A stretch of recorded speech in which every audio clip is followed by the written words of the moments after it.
Olá, meus amigos, bem-vindos de volta a um episódio especial de Lord News. E esse ano eu tô feliz, eu tô muito feliz, eu tô muito alegre, porque nós não começamos o ano só com o pé direito, nós começamos com os dois pés na cara de um dos últimos ditadores do mundo, e um por um eles vão cair. Meus amigos, agradeçam ao Homem-Laranja, obrigado Homem-Laranja nos Estados Unidos, por trazer mais um feriado nacional para Venezuela, o Dia da Liberação.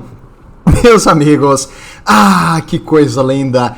E eu vou trazer hoje o detalhe por detalhe, num nível autístico, do que aconteceu, os equipamentos que foram utilizados e como foi a operação militar dos Estados Unidos na Venezuela. Então sente-se aí e vamos partir para a onda, porque tem bastante coisa interessante. Só antes de falar sobre a operação propriamente dita, eu quero comentar uma coisa que também foi bem falado recentemente. O nosso amigo Donald Trump lançou a nova classe de navios da Marinha dos Estados Unidos e encomendou 2 Battleships. Battleship é uma classe de navio desatualizada, é um navio de batalha extremamente pesado e blindado, com um armamento principal no deck, e o armamento principal do deck é capaz de destruir outros navios ou fortificações em terra. Os Battleships já foram considerados o principal e mais forte navio da Marinha, mas depois da Segunda Guerra Mundial foi visto, principalmente quando o Bismarck afundou, que os aviões são muito mais eficientes do que navios superpesados. Então os Battleships começaram a desandar e começou a ser substituído a marinha através de cargueiros. Então os navios porta-aviões são os principais navios da marinha hoje, e toda a doutrina naval baseia-se em proteger o porta-avião. E agora, o Trump lançou essa aí. Por que nós não fazemos mais motherfucking Battleships? Eu vou fazer Battleships. E ele liberou a verba para construir mais Battleships para a Marinha Americana. 2 pedidos agora, e estimativa que 12 vão ser construídos. Por quê? Da onde? Qual a razão do cara refazer um Battleship? Primeiro, eles são muito top. É um navio incrivelmente legal, sim, mas é um navio caro, demorado para fazer, ineficiente e lento. E, em geral, os destroyers modernos meio que fazem quase tudo que um Battleship fazia, porque agora tu tem mísseis, então não tem sentido tu ter uma arma gigantesca num navio lento, se tu pode ter um navio rápido, manobrável e que consegue ter um alcance muito grande lançando um míssil. Então fica meio difícil de entender qual a razão desse custo. E muitos especialistas militares começaram a zoar o Homem-Laranja. Por quê? Porque não fazia sentido, mas aí eu dei uma pesquisadinha para ver qual a arma que vai ser colocada nisso aí. Meus amigos, ele aprovou a construção dessa nova classe de navios com várias defesas próximas contra mísseis e drones e outras coisas. Então ele é meio que o motivo desse navio ser uma barreira entre a marinha inimiga e o porta-avião. Faz a mesma coisa que um destroyer ou um cruzador leve, mas a diferença é que eles vão ser equipados com uma arma principal, e essa arma principal é uma railgun. Não pode ser, sim, uma arma de energia que acelera um tubo de tungstênio. É um míssil de tungstênio. Não é um míssil, é uma vareta de tungstênio. Em uma velocidade imensa. A velocidade dentro de uma railgun, da munição ali, quando ela acelera, ela chega a 2.500 quilômetros por segundo. Eu acho que não tem noção o que é 2.500 km por segundo. E isso tem a capacidade de acertar alvos até 300 km de distância. Então imagina, a marinha inimiga tá no porto, daqui a pouco começa... navio pós navio, afundando e sendo destruído por uma coisa que está a 300 km de distância e não pode ser interceptada. Então é uma arma absurdamente roubada e que, se coordenado com o satélite, tu pode atingir alvos com uma precisão minuciosa e não tem como tu interceptar um tiro vindo nessa velocidade. Os testes dessa arma estão disponíveis no YouTube para te ver. Tem os testes da Marinha Americana sobre isso. E, infelizmente, depois de atirar uma bala, o tubo da arma tem que ser trocado, porque ele quebra.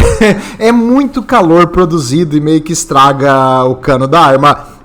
E tu tem que trocar, mas tirando o fato de que a Marinha Americana tem problemas e essa arma é meio que um protótipo, eles vão colocar ela num navio gigante caríssimo. O Japão já tem um navio com uma arma dessa e agora os Estados Unidos vai ter também. E por quê? Qual a razão de construir isso aí? O único inimigo hoje que os Estados Unidos temem numa batalha tipo naval é a China, por causa da luta pela ilha de Formosa ou o estado chinês / país de Taiwan. Então é difícil, depende do teu lado. No caso, os chineses declaram que a China é indivisível. Eu vou falar disso quando a gente falar da próxima Guerra Mundial e o que aconteceu ali, toda a divisão. Mas saiba que a ilha de Taiwan, que é uma ilha que uma vez já foi uma colônia espanhola, que era Formosa, depois foi atacada e dominada pelos japoneses e depois foi liberada e acabou sendo o refúgio do governo do... Como é que era o nome do cara? Eu esqueci o nome, era um ditador da China quando, na Segunda Guerra Mundial contra o Japão. E aí, no caso, os comunistas assumiram a China continental e ele ficou na ilha. E aí os Estados Unidos apoiou ele na ilha e por um tempo ele foi um ditador, mas depois veio a democracia e hoje Taiwan funciona independente da China e os chineses acham que é uma província deles, mas eles nunca conseguiram recapturar o lugar. E tem toda uma política externa chinesa de ameaçar e querer invadir Taiwan. Então, a questão militar e uma invasão militar é uma possibilidade e isso é um dos possíveis focos para uma terceira guerra mundial, porque a ilha de Taiwan tem a proteção dos Estados Unidos e do Japão. Então vai ser um negócio bem ruim se um dia essa guerra ficar quente. E durante essa Guerra Fria, a China está construindo uma marinha imensa. Em número total de navios, ela passa os Estados Unidos, mas em tonelagem é ridículo a marinha chinesa. E a marinha chinesa também é extremamente desatualizada quando vem a questão de cargueiros. Na verdade, aqui esse gráfico que eu trouxe para vocês é um pouquinho desatualizado. Hoje em dia, a China tem 3 cargueiros funcionantes, mas eles são antigos. A classe deles é um cargueiro que foi mais atualizada, é uma cópia de um cargueiro que foi comprado na Ucrânia no final ali da União Soviética, e aí eles remodelaram esse cargueiro e eles fizeram meio que do zero um novo, que é o Fujian. E esse cargueiro tem problemas, tem vários problemas. Um deles, por exemplo, é que ele é um motor normal. Os cargueiros dos Estados Unidos hoje são movidos a um reator nuclear, então eles não precisam recarregar, tu não precisa botar combustível nele, e ele funciona teoricamente para sempre. Já o próprio reator dá energia para o barco, então ele pode funcionar com todos os sistemas online, que não tem problema nenhum. Já o chinês depende de bateria, motor com combustão, aí tem que recarregar, botar um diesel e tudo mais. Então, não é um negócio muito funcional e é uma coisa mais antiquada. Tem tudo isso, mas por que o Trump quer fazer um battleship? Simples. A China tem uma classe de navios que os Estados Unidos não têm. É um meio termo entre os destroyers leves e as fragatas propriamente ditas, que eles chamam de navios da guarda costeira, entre aspas. Esses navios da guarda costeira são enormes e eles podem ser usados para lançar drones e adaptados para lançar mísseis. Então, mesmo que 20, 30, 40 deles caiam, se um míssil acerta um navio americano muito mais caro, meio que se paga. Então, por isso, um navio potente, capaz de acabar e interceptar essas enxurradas de drones que eles imaginam que pode vir, porque esse battleship vai estar equipado com tudo que é mais moderno em guerra, no caso de interceptação de sinal. Então não é só armas grandes em um navio blindado, e sim um jeito de parar esse ataque de grande quantidade de navios chineses. Então é meio que um jeito de counterar uma das táticas que a China pode usar numa possível futura guerra. Como eu disse, é melhor tu ter e não precisar do que tu precisar e não ter. Mesmo assim, os analistas mundiais começaram a zoar o Trump, que ele é um incompetente, o cara é louco, o cara tá fazendo um navio antiquado, não faz sentido nenhum, e ele é um idiota militar. E aí veio a captura do Maduro em uma operação militar especial, piscadinha, piscadinha, é bom o Putin tá anotando como é que faz, porque em questão de algumas horas, eles capturaram um ditador dentro de uma fortaleza na sua capital. Parabéns, foi uma operação conduzida de forma excepcional, e a Operação Absolute Resolve, como ela foi chamada pelo comando dos Estados Unidos, foi um sucesso. Se tu olhar as notícias hoje, tudo que tu vai ver é que o Nicolás Maduro foi capturado, houve troca de tiro, algumas pessoas filmaram o que aconteceu e regiões ali do forte e das defesas antiaéreas da Venezuela foram bombardeadas. É isso que tu vai ver na mídia convencional e é a base do que o pessoal vai conseguir saber disso aí. Mas quem tá aqui no canal do Lorde tá aqui para saber mais. Então, meus amigos, vamos estudar essa operação e entender o que aconteceu.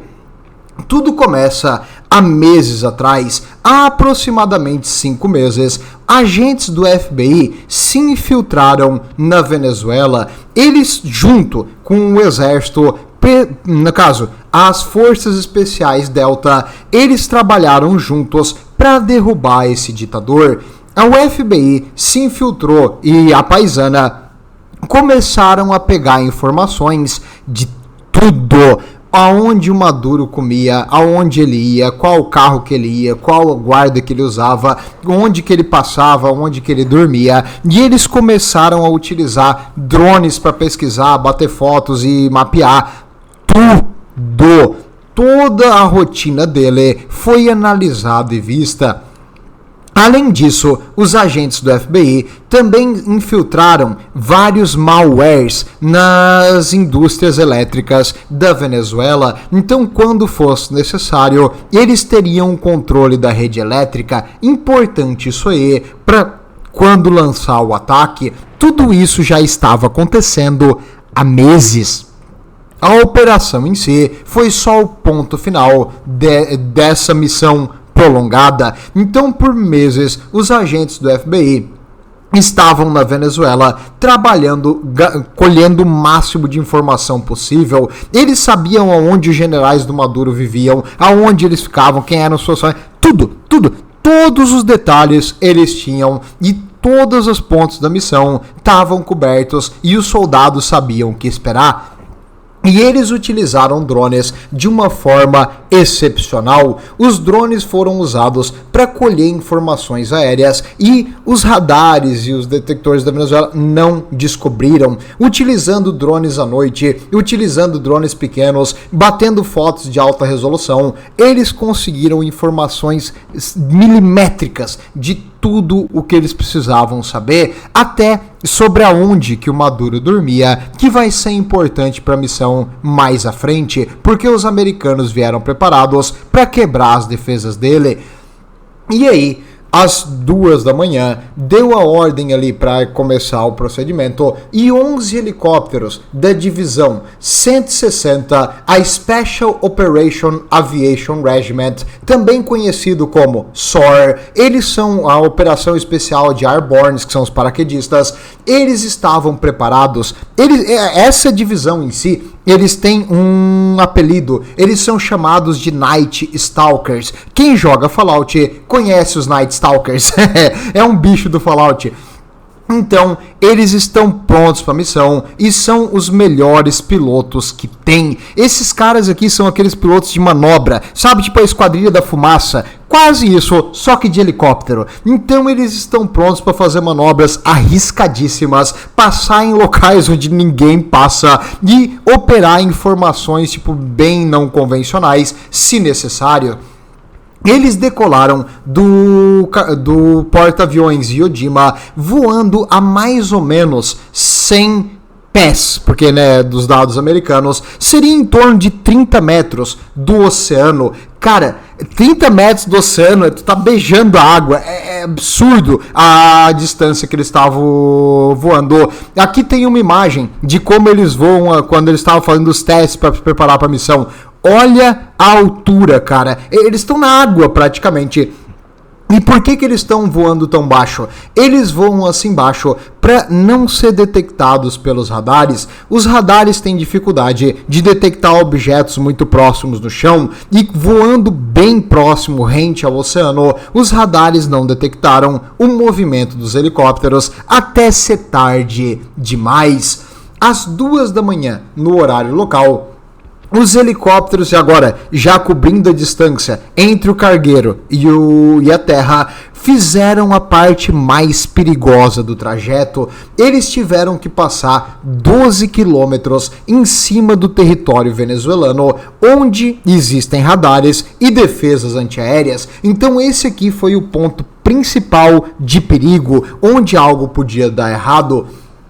E o Maduro, eles sabiam, já estava, a inteligência tinha detectado onde é que ele foi, e o Maduro estava dormindo em lugares diferentes todas as noites, e eles estavam esperando esse rodízio dele, ele ir pro Forte Tiuna. O Forte Tiuna fica na capital de Caracas, é um forte muito bem colocado em cima de uma montanha, então tipo, quer dizer, entre o pé e o topo da montanha, então tem alguns complexos que podem ser cavados subterrâneo. E o forte tem em torno de 5.000 soldados e indo para lá, os helicópteros foram identificados pelos moradores porque teve várias filmagens. Nessas filmagens, a gente consegue extrapolar qual o tipo de helicóptero. Eram dois, os Chinooks e os Black Hawks. Os Chinooks, também conhecidos como MH-47G, é um helicóptero de carga militar dos Estados Unidos muito, muito resistente. E esse helicóptero, quem joga Rust conhece, porque é o que traz a caixa especial do Rust.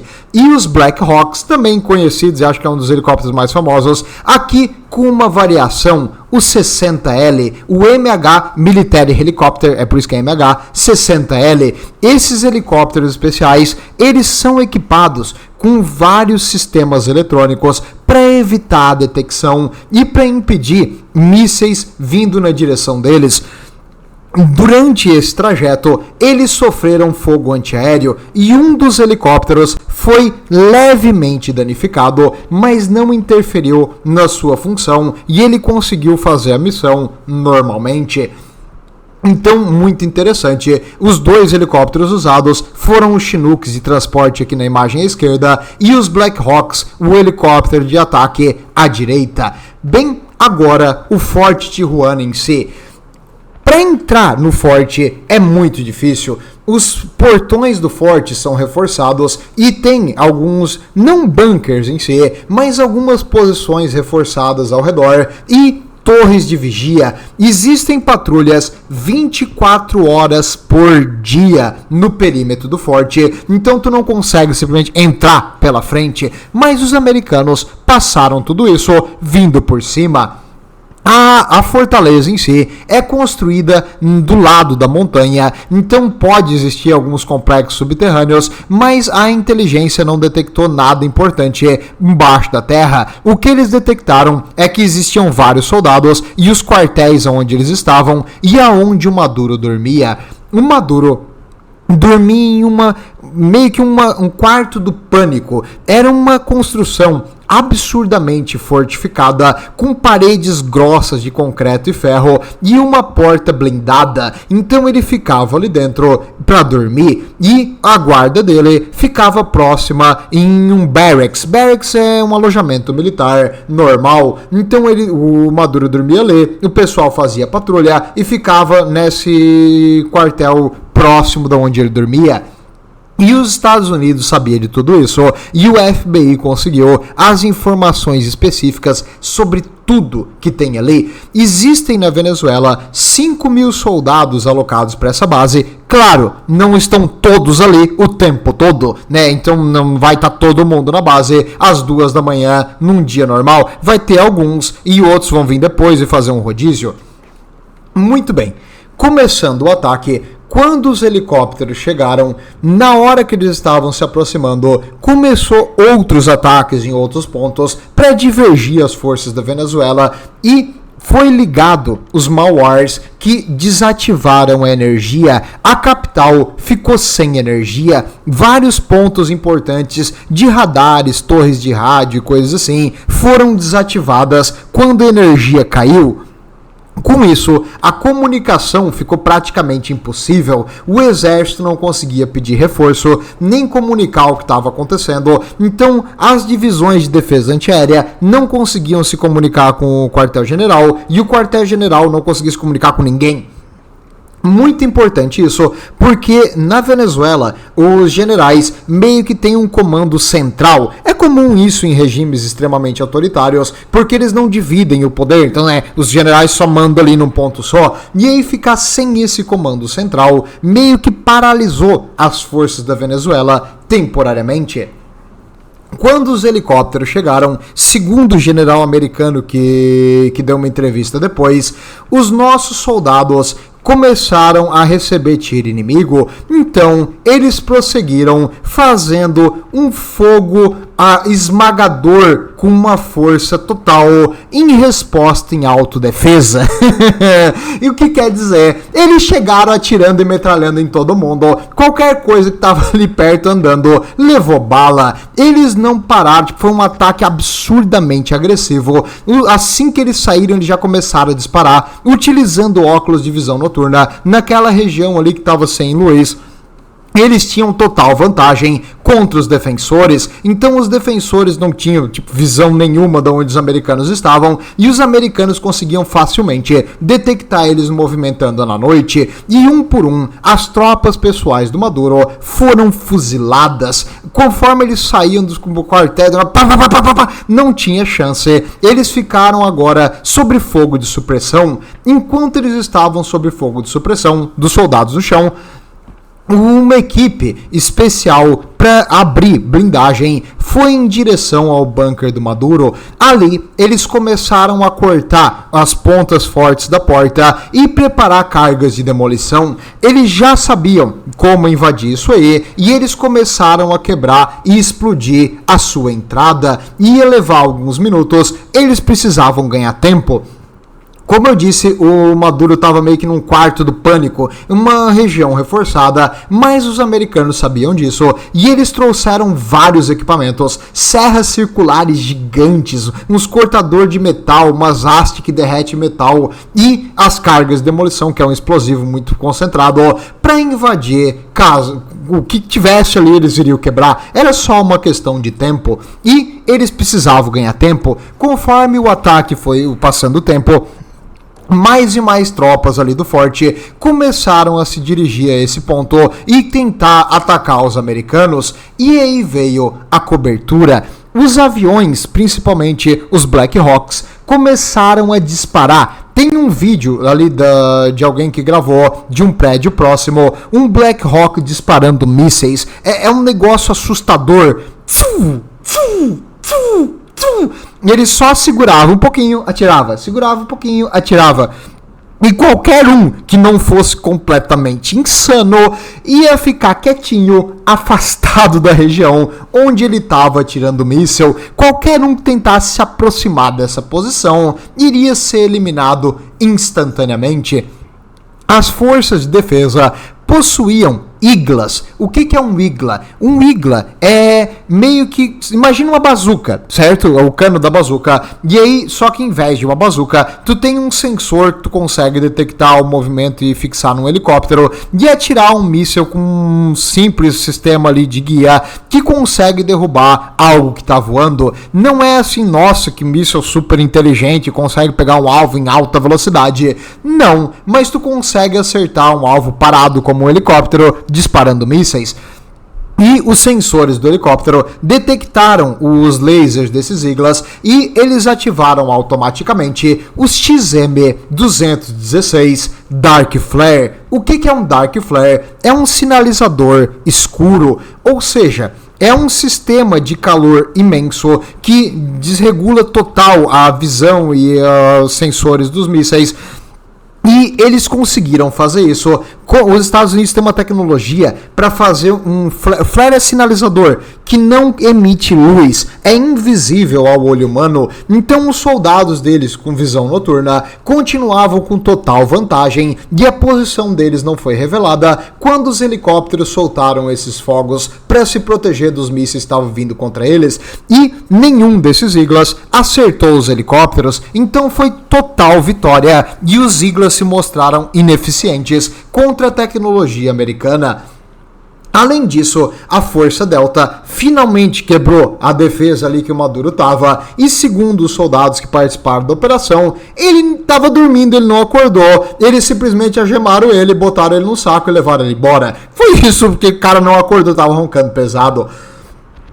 E aí eles levaram ele e a esposa até um Chinook, que é o helicóptero de transporte, botaram ele dentro e evacuaram todo mundo. Os soldados da guarda pessoal do Maduro foram todos eliminados. Então aqueles que estavam no quartel próximo onde ele estava, todos morreram, nenhum sobreviveu. E as forças cubanas que foram enviadas recentemente para ajudar e apoiar a defesa do Maduro, pelo que foi o relato oficial do governo cubano, 32 soldados perderam a vida nisso aí, né? Então não foi qualquer, só foram soldados de elite, entendeu? Então esse pessoal fez de tudo para tentar chegar próximo.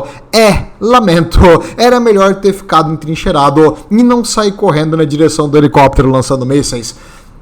Bem, além disso, além do ataque ali no Fort Tuna, também ocorreram vários ataques simultâneos em pontos de defesa estratégica antiaérea da Venezuela. Recentemente, o Maduro pediu ajuda para a Rússia e para a China e eles adquiriram alguns sistemas de defesa.